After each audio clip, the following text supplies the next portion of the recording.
seandainya kalian melihat azab itu tiba-tiba datang di malam hari atau di siang hari, madza yasta'jilu minhul mujrimun, apa yang kalian lakukan untuk tergesa-gesa dengan datangnya azab itu? Gampangan ini, nek wis azab datang di malam hari, di siang hari, apa yang kalian bisa lakukan wahai orang-orang yang berdosa? Kalau kita melihat hari ini kita seperti ini, kita memang besar. Tapi kalau kita melihat semakin ke sana, kita semakin ke atas, semakin ke atas, semakin ke atas, maka kita akan semakin kecil. Bahkan kalau kita diperlihatkan dari satelit, bumi bulat itu, kita di situ, kita nggak kelihatan. Kita menganggap hebat itu karena kita nggak pernah tafakur, kita berada di hal yang paling atas. Ternyata di sekitar bumi ini ada planet-planet yang seandainya kalau Gusti Allah digesek srit tok, hancur Pak. Hancur. Kalau siksaan sudah datang di malam hari, di siang hari, apa yang bisa dilakukan orang-orang yang berdosa itu? Nggak ada Pak. Paling karek getun tapi gak iso muni. Menyesal tapi nggak bisa mengatakan. Masya Allah. Terus asumma idza ma waqa'a amantum bih al-ana wa qad kuntum bihi tastajilun. Ketika azab itu sudah datang, baik di siang hari atau malam hari, apa yang kalian perbuat wahai orang-orang yang berdosa? Asumma idza ma waqa'a amantum bih, apakah ketika azab turun itu kalian terus beriman kepada Allah? Jawabannya pasti apa? Tidak, karena nggak sempat untuk beriman. Wong Fir'aun saja wis kelelep beriman, imannya ditolak. Asumma idza ma waqa'a amantum bih, apakah dengan datangnya azab yang tiba-tiba itu kemudian kamu beriman kepada Allah? Jawabannya pasti apa? Tidak. Tapi wong kita bisa melihat ya, kalau ada puting beliung awal-awal hujan biasanya ada apa? Puting beliung itu orang-orang yang asalnya fasik seketika menjadi apa? Soleh. Ini buk puting beliung, Allahu Akbar, semua ayat kursi takbir kabeh. Bar kuwi medhit nah. Nah, karena azab datang itu tidak seperti itu. Azab datang itu orang nggak sempat menyesal, nggak sempat beriman, nggak sempat memperbaiki diri. Lah ngono kok njaluk dicepetke, minta disegerakan. Makanya selama kita masih muda, itu kita beramal yang banyak karena kita diberi kemampuan oleh Allah untuk mampu. Tapi kalau kita sudah tua, kita hanya ingin tapi nggak mampu. Rumang samu sing kepingin ngaji ning pondok kaya ngene iki sampean saja enggak. Orang-orang yang stroke itu sering ngomong, Pak Yai kalau mendengar ngaji ning sampean aku seneng pengin ning pondok. Wis stroke kok lagi muni-muni. Wayah nom kae. Ketika muda di mana? Ngopi. Ketika krungu azane Mas Taib sing kaya azan Arab kuwi. Masa ana azan kaya Jawa. Allahu Akbar. Itu orang-orang stroke itu menangis loh. Mereka ingin hadir di masjid. Dia ingin hadir di jamaah 5 waktu. Tapi apa yang terjadi? Nggak mampu, hanya ingin. Wong ngapain njaluk udhoni anake gak mentolo. Nah, wudu mau sholat anake wis tuwek ben renorno, enggak usah. Perkara fotokopinya kan sama seperti dia saat muda.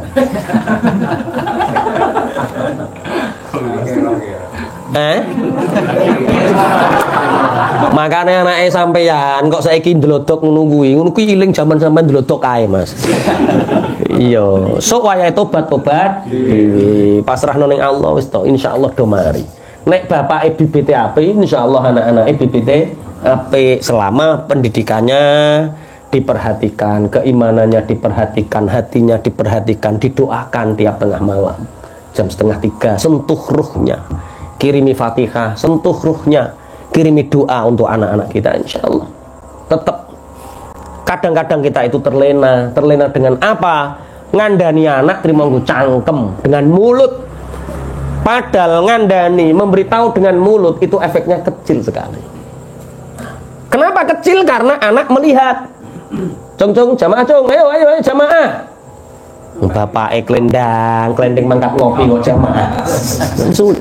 Makanya kalau nggak bisa ngasih tahu dengan mulut, ya doakan. Bismillah, doakan.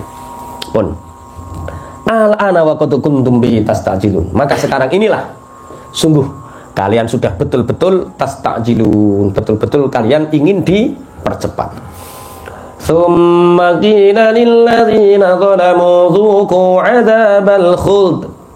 Tsumma qila lil ladzina zalamu dzuqu 'adzabal khuld. Hal tujzauna illa bima kuntum taksibun. Hal tujzauna illa bima kuntum taksibun. Semakilan witen ucapaken lilladzina maring wong akeh zalamu kang padha zalim sapa alladzina zuku ngicipono sapa sira kabeh adzabal khuldi ing siksa kang langgeng.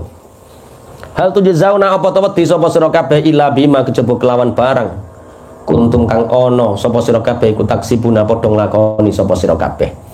Kanjeng Nabi Muhammad selalu dihina, selalu diprovokasi oleh orang-orang kafir untuk mendatangkan azab dengan segera.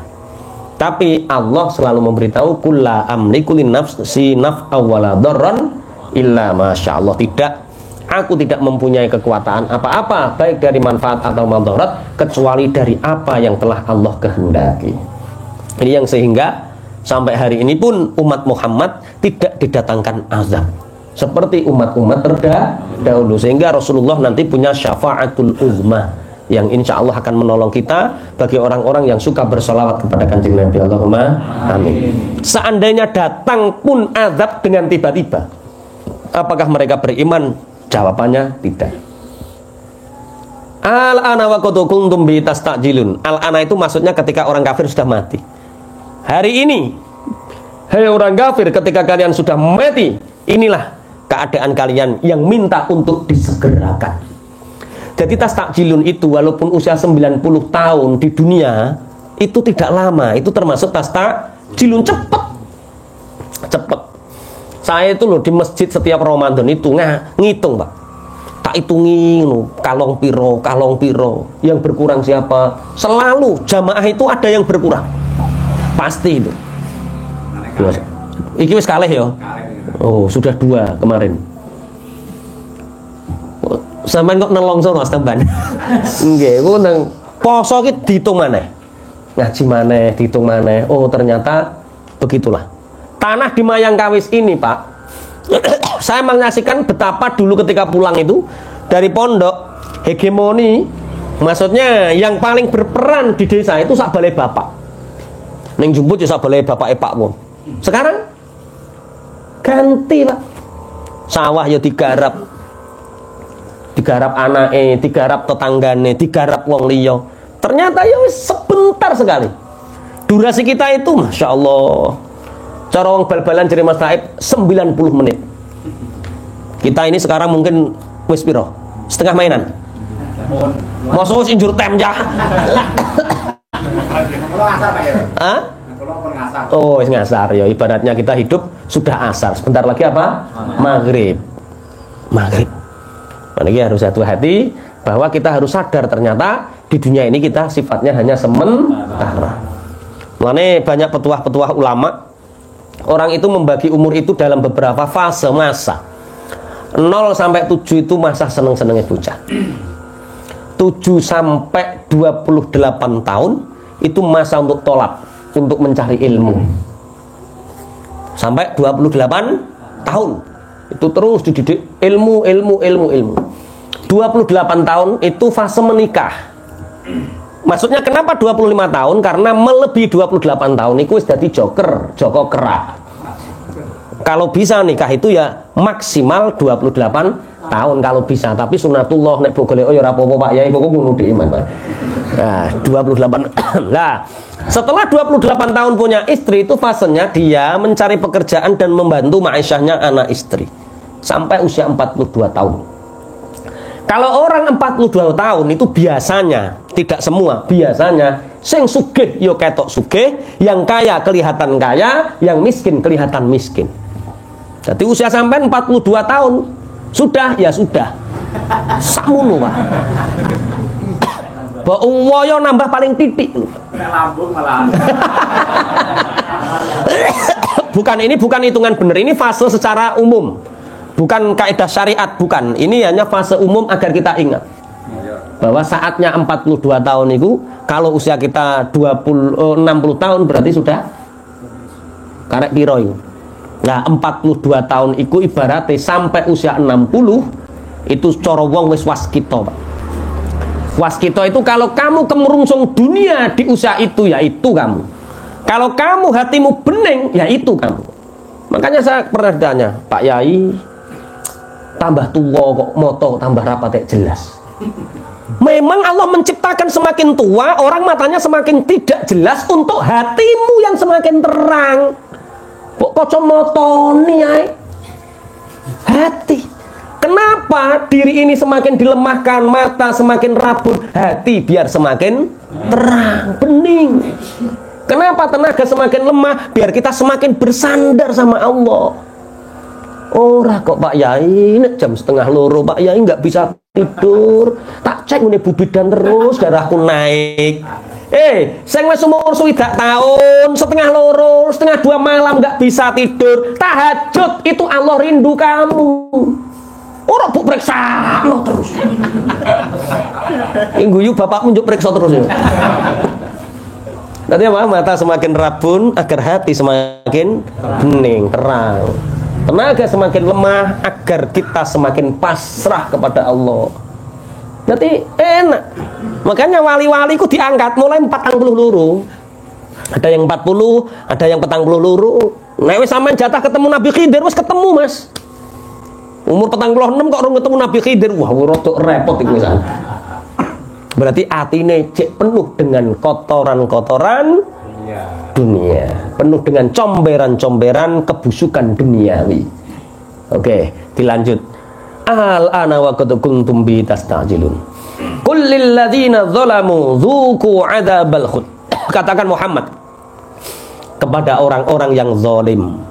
Karena innallaha la yazlimun nasa syai'a. Allah tidak pernah menzalimi siapapun dengan apapun. Allah tidak pernah menzalimi. Manusia itu menzalimi dirinya sendiri. Dzuqu adzabal khuld. Icipono iku cara bahasa Indonesiane apa? Dzuqu, mencicipi. Bahasa perintah kok. Dzuqu adzabal khuld. Rasakno siksa sing abadi. Rasakanlah siksa yang abadi. Nah, soalnya banyak yang minta tadi masuk ke Pak Yai disuruh bahasa Indonesia, Pak Yai. Sama orang-orang Jakarta, sama orang-orang Kalimantan suruh bahasa Indonesia. Yo ora kabeh lah, kok gak seru sangane. Yo bahasa Indonesia tapi yo gak semua ya. Ya mau semak nani kitab. Hal apakah tujzauna dibalas mereka illa bima kecuali dengan sesuatu. Yo wah kabeh aku. Maksudnya iki lho mundak kebundet kabeh kok. Oke. Kullil ladzina zalamu dzuqu adzabal, katakan kepada mereka orang-orang yang zalim Muhammad, rasakan siksa yang abadi. Siksa yang abadi berarti akhirat. Hal tujzauna illa bima kuntum taksibun. Mereka tidak dibalas kecuali dengan apa yang mereka kerjakan. Mereka tidak dibalas kecuali dengan apa yang mereka kerjakan. Terus pemahaman kita seperti ini. Orang zalim itu dikehendaki Allah, ya. Orang baik itu sesuai dengan prosedurnya Allah, ya. Berarti Allah zalim? Tidak. Bagi Allah tidak punya sifat zalim. Misalnya Mas Taib tukang kayu, misalnya, walaupun tukang Pertamini ya tukang kayu ya. Misalnya dia punya banyak kayu. Mas Taib ini penguasa kayu, artinya dia tukang kayu, digaji, dipilih. Pasti kayunya ada yang dibuat meja, itu urusan Mas Taib. Kalau ada kayu yang dibakar, itu apakah Mas Taib sebagai tukang kayu zalim karena membakar kayu itu? Tidak, karena apa? Dia pemilik. Allah itu Tuhan, pemilik semua makhluk. Kalau Allah sudah memberi batasan syariat, kemudian ada orang yang diseksa, itu Allah tidak menzalimi, tapi mereka menzalimi dirinya sendiri. Paham ya? Wa yastambi'unaka ahaqunhu, wa yastambi'unaka ahaqunhu, wa yastambi'unaka ahaqunhu, qul i wa rabbi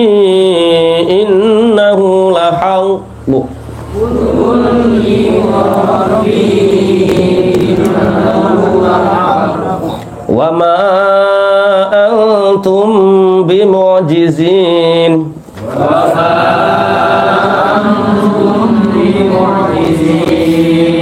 Wa yastambi ulan padha amrih cerita sapa kufar.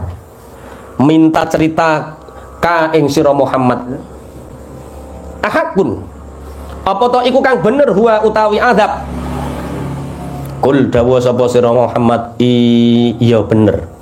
Wa rabbi demi pangeran ingsun innahu stuhne azab atau yaumul ba'tsi iku lahakun yakti bener nyoto. Wa ma antum lan ora ana utawi sira kabeh iku bimu'jizina. Pira-pira wong kang padha bisa ngapesaken kabeh. Orang-orang kafir itu nggak percaya adanya siksa. Orang-orang ateis itu nggak percaya ada surga, ada neraka, ada kubur, ada barzakh, mereka nggak percaya. Tapi mereka njaluk diceritani Kanjeng Nabi, minta diceritani Kanjeng Nabi. Wa yastambi'una haka. Mereka minta penjelasan kepadamu Muhammad, cross check. Ahakunhu, hai Muhammad, ini tujuannya bukan untuk mengimani tapi untuk melecehkan. Ahakunhu, apakah siksa itu benar nanti terjadi?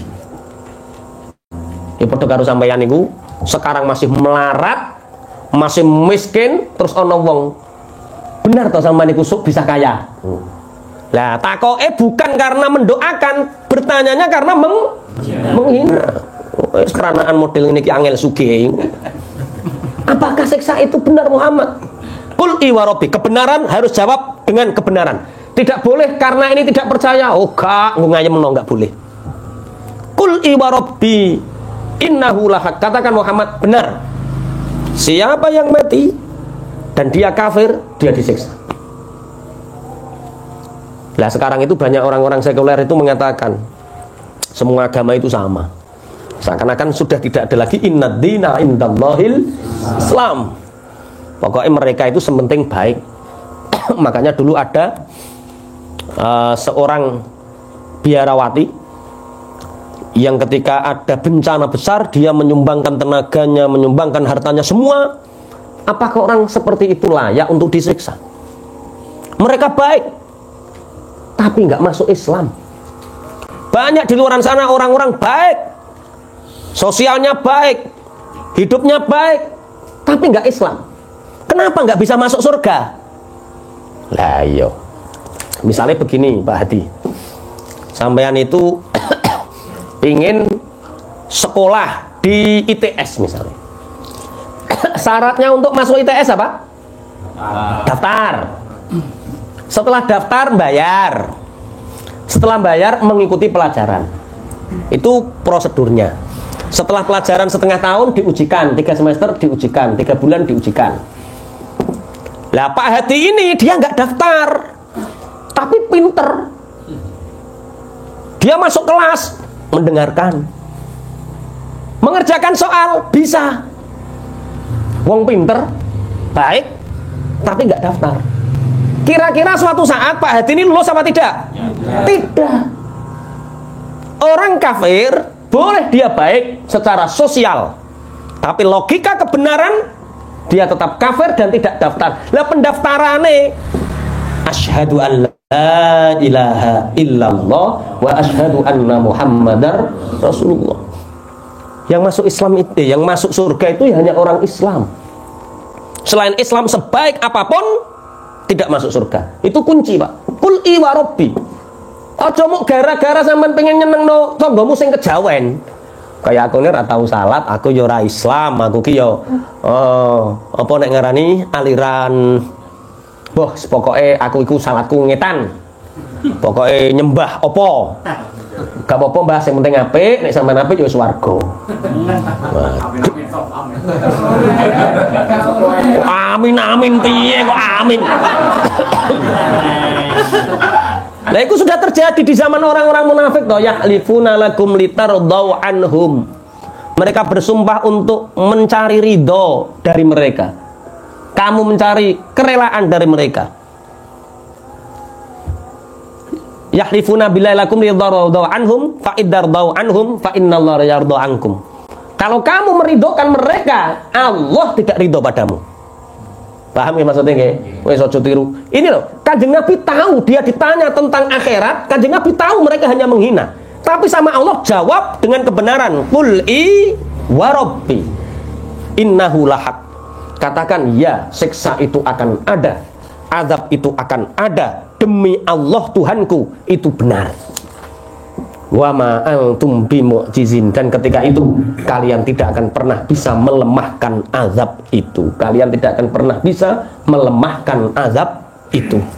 Makanya bejo beruntung sekali ya. Kita ditakdirkan oleh Allah masuk neng Jawa, hidup di Nusantara, tapi kita masih merasakan iman dari bapak ibu kita. Makanya yang paling berat itu zaman era Wali Songo. Saya bayangkan itu, Masya Allah, wong di Kalimantan yang pedalaman saja sulitnya setengah mati, apalagi zaman dahulu. Mulane zaman biyen itu wong mati 1 hari sampai 7 hari itu pesta komer. Iya, kanggo lek-lekan, melekan, orang ada meninggal, pesta komer. Kemudian orang-orang kanjeng-kanjeng Sunan padha nglumpuk ning ampel. Kemudian mereka bersidang. Sunan Kalijogo mengatakan, bagaimana dengan umatku yang 7 hari itu nanti dia itu khomer sampai 1 sampai 7 hari. Setelah itu setiap malam Jumat pesta sampai 40 hari. Setelah itu menunggu sampai 100 hari. Ini bagaimana? Apa yang kita lakukan? Kalau kita larang secara langsung, mereka akan meninggalkan Islam.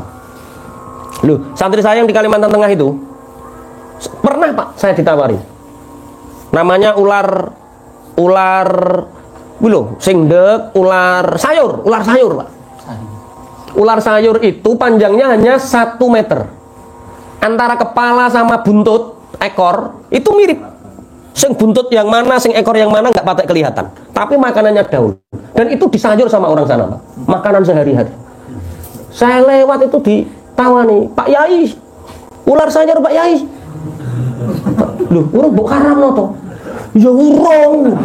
Ki ijek zaman, wah Masya Allah. Nanti dulu. Nah kemarin tak tanya lagi, ketika pulang tak tanya lagi. Ular sekarang di sana, ular sayur sudah karam? Sudah Pak ya, alhamdulillah orang-orang sekarang sudah sadar itu nggak boleh dimakan. Loh, itu tahapannya seperti itu. Makanya akhirnya ya sudahlah, khomernya diganti dengan la ilaha illallah, la ilaha illallah, subhanallah wa bihamdihi, subhanallah. Terus saiki dadi apa? Tahlil. Mulane kowe kok ngaramno tahlil, membid'ahkan tahlil, berarti kamu nggak belajar sejarah. Ujuk-ujuk bid'ah, ujuk-ujuk syirik, ujuk-ujuk kowe ku sing nggo agama iki sapa, Bro? Mbok sadar bahwa kita itu step by step. Apakah kita dengan tahlil itu syirik? Ya juga tidak. Makanya saya pernah di Sumatera itu mengalami satu hal ketika nisfu Sa'ban itu, Masya Allah, ngeri Pak. Nisfu Sa'ban itu ada orang bawa kupat, ditolak sama ustadznya sana Pak. Ditolak sama ustadznya karena Rasulullah tidak pernah membuat ketupat. Ya orang-orang gak ketupat, wong ora ono janur ning ngono.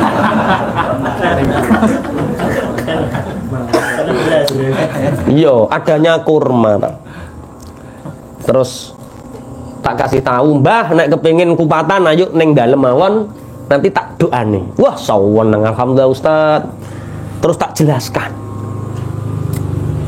Esensi daripada ketupat itu sedekah, karena malam nisfu Sa'ban orang itu harus gemar sedekah.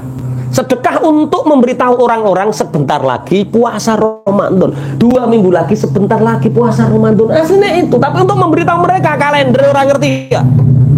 Ketika nggak diberitahu seperti itu ya hilang Pak. Wong di daerah Jember, Pelosok itu ada ketika malam nisfu Sa'ban itu nggak ketupat, nganggu apem Pak. Tak tanya ustadznya, ini kok pakai apem? Ya Pak Yai, karena sebentar lagi mulut-mulut umat Islam akan ngapem semua. Ngapem semua. Ngapem maksudnya gak makan waktu siang. Terus tak jelaskan. Esensi ketupat itu artinya sedekah. Kalau kita pernah umroh, kalau kita pernah haji, pasti tahu apa yang dilakukan orang-orang Madinah dan Mekah ketika Kamis dan Senin. Ora sak ngenteni kopatan Pak di sana Pak. Setiap Senin dan Kamis, sing haji, sing umroh mesti ngerti. Anaknya itu suruh jadi makelar. Maksudnya digelar plastik Pak. Plastik, panjang plastiknya. Ya pasti plastik, di sana nggak ada daun pisang Pak.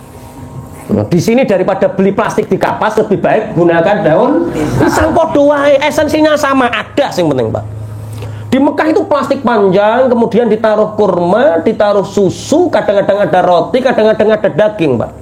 satu soft itu berapa orang, kemudian anaknya itu di pintu Masjid Nabawi, di pintu Masjidil Haram. Ayo ikut dikongkong done, Pak. Aku ngomong langsung, saya nggak puasa, nggak apa-apa, nggak poso lah, nggak boleh mangan ngono. Lah karena di sini nggak ada plastik, adanya itu daun pisang, yo nganggo daun pisang. Di sini sampean nganggo kurma ngene, Pak, lidas cangkeme sampean. Sariawan langsung, Pak. Orang sini senengnya tumpeng ya dibuatlah nasi, kemudian digawe apa? Kuning-kuning ben rasane gurih karena orang Jawa itu seneng apa? Gurih. Kok sangane medhit temen mau nasi tok gurih, yo dikai mie, yo dikai tempe, dikai pitik merkungkung, endok, teri. Lah akhirnya apakah itu syirik? Ya enggak, toh esensinya kan sama dengan roti, dengan kurma, dengan susu. Di sana adanya susu unta, Pak, susu kambing. Di sini nek gak wong sugih yang nggak beli nggak kuat beli, akhirnya nggo marimas. Enggak apa-apa. Terus kamu mengatakan marimas ini bid'ah ini, Rasulullah nggak pernah minum marimas, minumnya susu unta. Ya lidas cangkemmu, Pak. Paham nggih? Jadi ngaji itu harus sesuai esensinya apa. Nah, kullil ladzina dzalamu adzabal khuld, kullil ladzina dzalamu dzuqu adzabal khuld hal tujzauna illa bima kuntum taksibun wa yastambi'unaka ahaqunhu. Mereka bertanya kepadamu Muhammad, apakah benar siksa itu akan ada? Kul iwarobi, jawab dengan benar, ada. Demi Tuhanku, innahu lahaq, itu benar adanya. Awama antum bimu'jizin, dan kalian tidak akan pernah bisa melemahkan. Walau anna likulli nafsin wallahu a'lam bisawab. Ini saya agak lelah ya. Pak Wah, monggo di pimpin roti hadap ya Pak Wah.